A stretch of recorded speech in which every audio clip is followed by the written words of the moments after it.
My name is Pamela Garfield-Jaeger.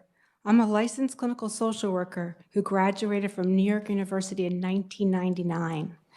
I've been licensed in California since 2005. My vast experience ranges from working in schools, hospitals, residential programs, and private practice. I've also spent 10 years of my career as a clinical supervisor. The bulk of all of this experience was with vulnerable children with complex mental health issues, which is exactly who we are talking about protecting today. You might be thinking, what about all these kids that are questioning their gender? What if they kill themselves? That's what they keep saying. And the data keeps saying that. And of course, affirmative care saves lives, right? We keep hearing that. Well, first, we must step back and recognize that anything clinically sound never fits neatly in a slogan.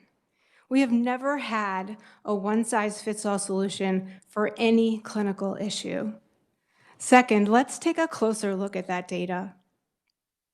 There are 0 studies that prove that affirming a person with a trans identity prevents suicide. None of control groups to make this claim. The only data we have tells us that the transgender population has higher rates for suicide. And this is true because people who identify as trans do have coinciding mental health issues. And the trans community admits this in their data reporting and their marketing because they even have a special trans flag for trans-identified autistic people. They would say this is for inclusivity. I would say this is recruiting vulnerable kids.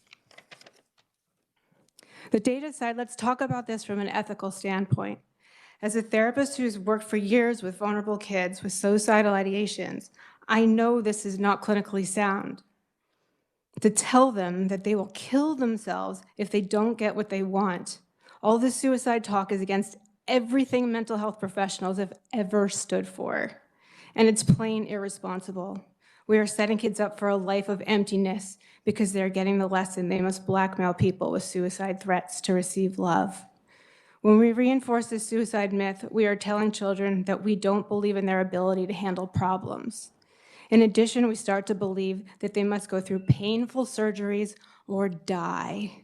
And this is a scary message to put on repeat to children.